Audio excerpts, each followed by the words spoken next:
Hello guys, and today we are making homemade sofrito. Sofrito is something that Spanish people, or not just Spanish people, but people use to, I guess, flavor some of their foods. And I'm making mine's homemade today because one, it tastes better, and two, I plan on making a vegan version of pastelas later, and we're going to use it for our filling, and I can use it later on other dishes like my rice or any other things that I may make, my beans. So right now what I'm about to do is I washed already a few heads of cilantro. So this is what it looks like, and I'm about to chop it up right now before I put it in the blender. Now, I'm chopping it up first because one, as you see, is a lot. I plan on making a lot so I can share with my roommate. And then two, I'm chopping it up because I'm working with a small blender, so I gotta do it in portions. Now, I don't know if I'm supposed to use the stems, so I'm gonna take a lot of them out. I'll use some because, I don't see why not. There's no sense in making them go to waste. It's just, I have a lot, so I'm gonna take a lot out. So I already rinsed, and now I'm about to cut a few heads of, I'm making sure I get the name right, ricotta, nope, well, culantro. I'll show you how it is. I'm going to pronounce the other name wrong, so I'm not even going to try it. That's what it is. That's what it looks like. I'm going to cut the bad pieces off, and then the stems, and chop it up so it's smaller for my blender. Like I said, I'm working with a small blender, so I'm chopping it up a little bit smaller so it's easier for my blender. So now I'm gonna rinse and cut one green pepper, one red pepper, and a pack of sweet peppers. I'll show you what they look like, and 4 garlics. I'm gonna break them apart, take out the cloves, and probably just smash them and cut them up just a little bit because they're going into the blender. I probably won't even have to cut them up because they're going into the blender. Green pepper, red pepper, and a pack of sweet peppers. Now with the sweet peppers, try to make sure they're green because the redder they are, the hotter they are. I've learned that the hard way. And then my garlic. So after I chop this up, break this down, chop this up, clean out all the seeds, I'm gonna put it in the blender and I will show you my finished product, or I'll show you how it looks as it's blending. Do the best you can on getting the little seeds out with the inside the peppers, especially the little peppers. They're a pain in the butt. Do the best you can. The most you get out, the better off you'll be. Little seed ain't gonna hurt you, but you don't want seeds all in your sofrito. Now, since I have to do it in portions, I'm gonna put it in 2 bowls. One bowl has all the dry ingredients, the not blended ingredients, if I will say, and the other bowl is going to have it as liquid once it's all blended together, because I got to do it in portions. And to make it liquefied, I'll probably put a little bit of water and a little bit of olive oil, but probably more water than olive oil because I don't want it to be too oily, and it's still going to be rich either way. So that's everything chopped up and mixed. And that's me starting my process. Like I said, put just a little bit of water and just a little bit of olive oil, and now we're going to blend it. So each batch I put water in it, and I put it in as you see in this bowl. I think I'm going to mix some of this with the dry ingredients so I don't have to put more water because I feel like it's watery. It smells good. I think I used too many green peppers that have red spots in it because mine is kind of spicy, but it tastes good. It's red, I guess, because of the red peppers. But like I said, I'm mixing it. As you see, I made too much. But like I said, I'm sharing. It tastes good. For me, it was a little too spicy. Way too strong. So I put a little bit more. Huh? You're gonna eat it with other stuff, so that might help out too. Right, and me cooking it will probably help diet down. But yeah. I put a little bit more olive oil once I mixed it all together, and I put salt and adobo. And it tastes really good. I like it. Now to store it, you can either put it in the refrigerator or the freezer. I like freezing it. You can throw it in some ice cubes. Sorry I had you staring at the bowl for too long. It's just pretty, and I wanted you guys to look at it. But anyway, like I said, you can store it in the freezer or in the fridge. Throw it in some ice cubes, however you want. For now, I think I'm gonna put it in the fridge.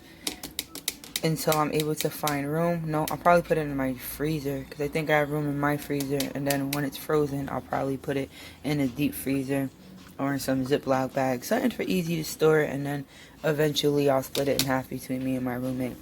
Or we could just both work out this big bowl. Why not? Found a bag big enough for it. I can't wait to cook with it. Tastes good. So while I was looking up recipes, I noticed that I guess some other people, when they make their sofrito, they put onions, the Spanish onion. The recipe I had didn't call for no onions, that's why I didn't put any.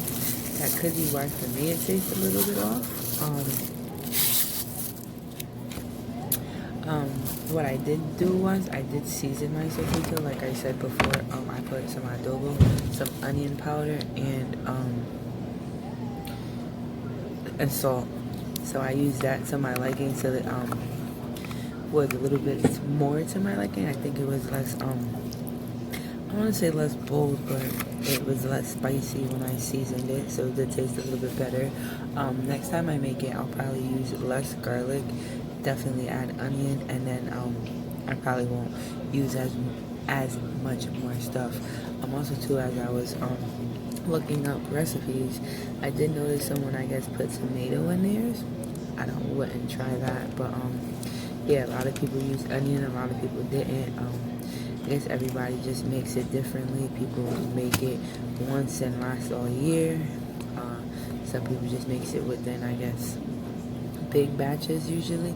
Also too, they use it, like I did say before, it's for a lot of Spanish, in a Spanish culture. Also too, I would say like Caribbean ethnic cultures, because my friend is Jamaican and I know she uses it and makes it too.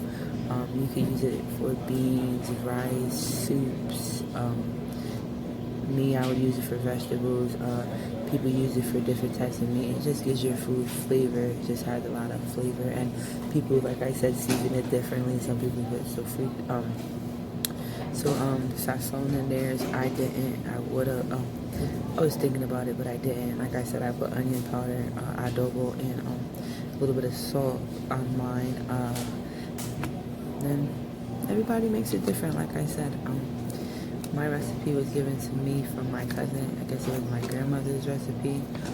Like I said, next time I do make it, I will try less garlic, more onion, and see if that makes it taste any different. It was just, I don't say bold, it was just strong and spicy, but I liked it. It was very flavorful, and I had my roommate's friend try it, and she liked it too. So, like I said, everyone does it differently. So you make it how you want it, and you let me know, I guess, what you did for me for mine. Maybe you could try mine and see if you like it different, or let me know how you make yours, and maybe I'll try it and see if I like it. I really made mine, so one, I can share with my roommate, and two, so I can make my pasteles. So tune in, and I would say my video for tomorrow would have pasteles. I put mine in a plastic bag and I put it in the freezer. This way it can last longer, and I feel like it'll be easier for me to break it down and share it. So stay tuned. Tomorrow we make pasteles. I'm excited. It's gonna be a long process, but it'll be well worth it. And those I'm gonna throw in the deep freezer so I can have what I want. Because I think I'm gonna I bought the ingredients enough to make 2 dozen. Well, again, thank you for tuning in with me here on the Really Cookie Vegan. And if you haven't already, please like, follow, and share my channel with your friends, so you never know who's really interested on what us vegans eat. And you'll be surprised on what we eat, what we can't eat, and I would say you'll be really surprised on the different things we can't eat, because it's a lot to being vegan than being healthy and eating vegetables all the time and really eating a salad all the time. So you just literally can invent different meals, find different meals, different version of your favorite meal, and if there's anything you want me to make or veganize it, let me know and I'll try. Again, thank you for Well, until next time, guys, have a great day. Bye.